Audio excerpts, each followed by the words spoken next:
Bom dia a todos.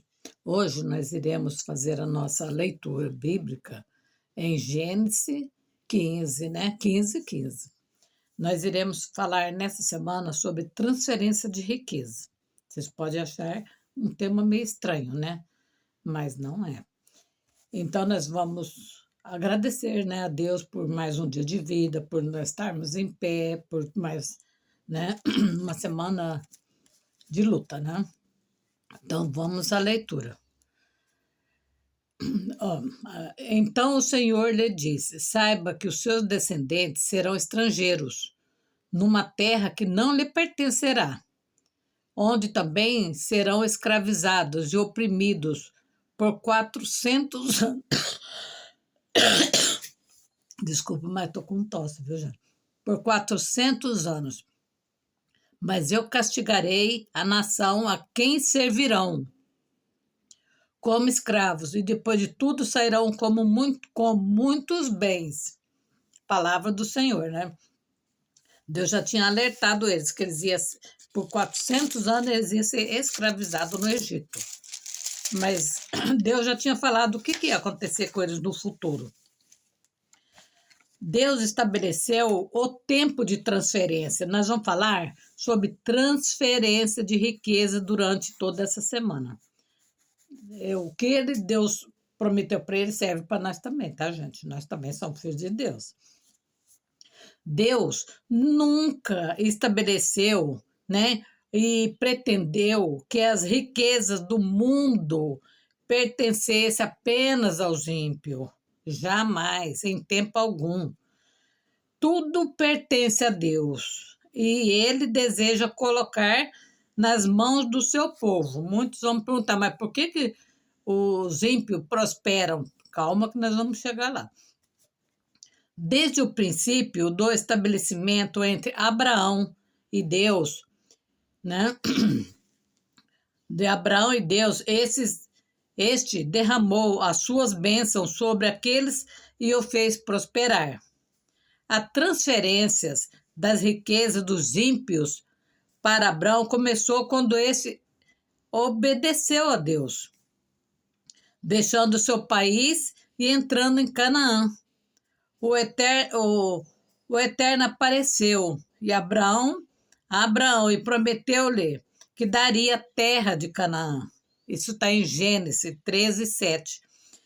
Que com todas as suas riquezas não pertencia aos canaãs. As riquezas dos ímpios estavam sendo armazenadas para o justo. Armazenada. O que quer dizer armazenada? Guardada. Mais tarde, quando houve grande escassez em Canaã e Abraão desceu ao Egito, houve uma nova grande transferência de riqueza. Houve outra grande transferência. Você conhece a história. Abraão disse aos egípcios que Sara era sua irmã, porque era muito bonita, e ele temia que a matasse e levasse com eles. Por causa de Sara, o faraó deu muitos presentes a Abraão. Ovelhas, bois, jumento, camelo, servo, tudo ele deu para ficar com Sara, porque Sara chamava muita atenção. Quando o Senhor viu as pragas sobre o faraó por causa de Sara, o soberano expulsou do Egito Abraão e Sara com muitas riquezas.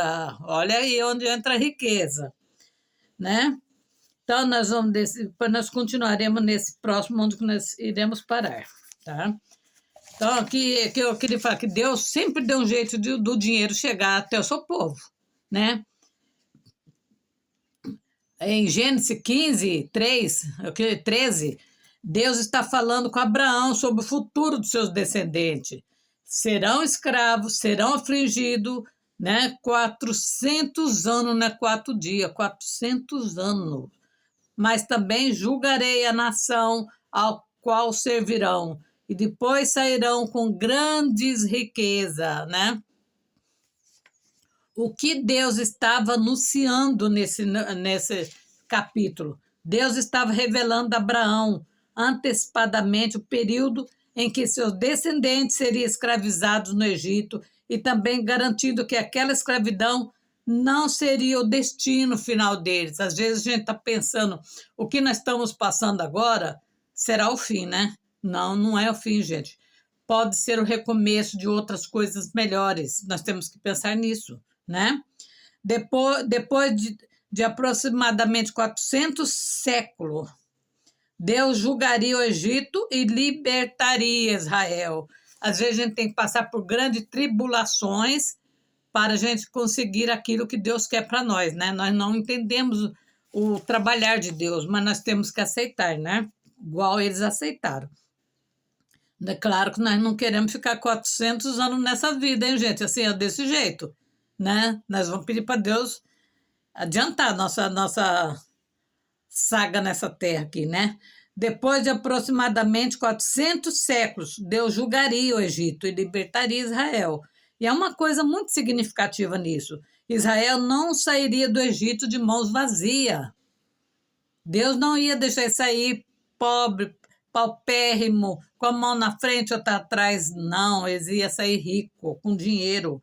Em Êxodo 3, 21, 22, vemos o cumprimento dessas promessas. Os israelitas receberão do Egito objetos de prata, ouro e roupas antes de partir. Eles iam sair bem. Então, é correto chamar isso de transferência de riqueza? Sim, né? Em certo sentido, sim. Mas precisamos tomar cuidado com essa expressão. Não se tratou simplesmente de Deus dizendo: a riqueza dos egípcios passará para os israelitas, porque eles são o povo de Deus. Não. O contexto é muito mais profundo. Israel havia sido explorado durante gerações. Eles trabalharam muito e eles eram escravizados.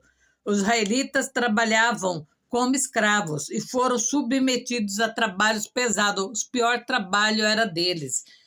Deus julgaria o Egito. As pragas não eram apenas acontecimentos isolados, eram também uma demonstração do quê?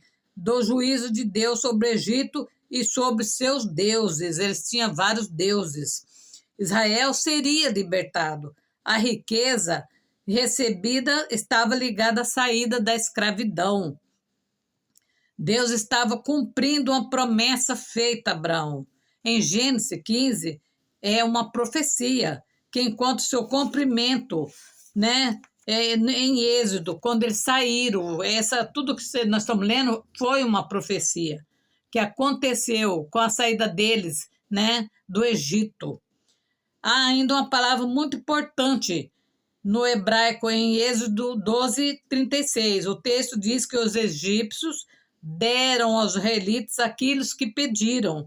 Portanto, não estamos diante de uma autorização para roubar riqueza dos outros. Deus não quer isso, né? Deus não é ladrão, que manda você roubar nada de ninguém, né? Transferência é aquilo que é seu, por justiça. Mas de uma situação em que os egípcios entregariam seus bens aos israelitas na saída. Entregaria, daria, tá? Então, aqui eles não roubaram, né? Ninguém. Eles receberam das mãos dos egípcios. Não foi roubo, não foi mágica, não foi simplesmente prosperidade individual. Foi Deus interferindo na história para cumprir aquilo que havia prometido, tá? E podemos fazer uma aplicação para os nossos dias, né? O cenário pode mudar, as circunstâncias podem mudar, a economia pode mudar, as portas podem se fechar e outras podem abrir, mas Deus continua tendo recursos para nós, para nós, né? E isso dá esperança, sem prometer às pessoas que necessariamente receberão riquezas de uma determinada maneira, né? Deus pode te enriquecer sem você ter que fazer nada de ruim para ninguém. É uma promessa de Deus para a nossa vida, tá? Nós estamos vendo o cenário não é favorável para nós ultimamente. O que nós vemos? Lojas fechando, grandes lojas que eram o símbolo do Brasil estão fechando.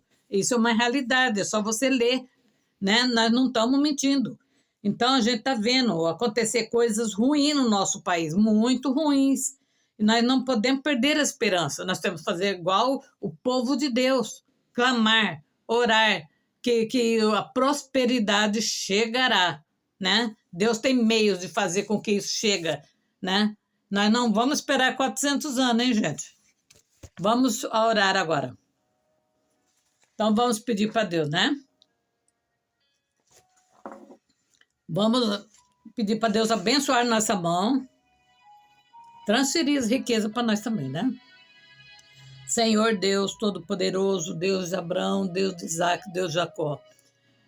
Mais uma semana, Senhor, está se iniciando, Senhor, e eu te peço que o Senhor abençoe poderosamente a todos que estão clamando comigo, a todos que estão preocupados, Senhor, com medo de perder o emprego, com medo de perder a fonte da sua casa, Senhor amado, que eu peço ao Senhor que vai abençoando, Senhor amado, o dinheiro de cada um que entra na sua conta. Abençoe até R$ 1 que seja abençoado, Senhor amado. Prospere a mão das pessoas, Senhor. Prospera, Senhor. Abençoe poderosa mão de cada um para que a prosperidade se aproxima dele, Senhor amado. O Senhor não falou nenhuma vez que quer que seu povo seja pobre, seja humilhado, seja pisoteado. Nós sabemos que tem muitos ímpios que não mereciam ter nada mesmo. Nós sabemos disso, Senhor, mas nós confiamos em Ti, Senhor. Confiamos, nós não entendemos o seu trabalhar, nós sabemos disso, Senhor. Mas nós confiamos, Senhor, que o Senhor vai mudar o rumo da nossa história, Senhor. Hoje, aquilo que para nós é impossível, para o Senhor não é. Quantas pessoas almejam pegar a chave da casa própria e ainda não conseguiram, Senhor. Muitos pensam que vão morrer, vão passar dessa vida sem conseguir, Senhor. Outros querem pagar a prestação do seu carro, Senhor, mas também não têm condições, Senhor. Que o Senhor vai abençoando essa pessoa, Senhor, vai prosperando, quebra todo jugo hereditário, toda maldição, toda praga, tudo que foi enviado contra essa pessoa seja anulada, seja quebrado no sangue de Jesus e no poder de Deus. Amém e amém, Senhor. Muito obrigado. E até a próxima, se Deus nos permitir. Fique com Deus, tá?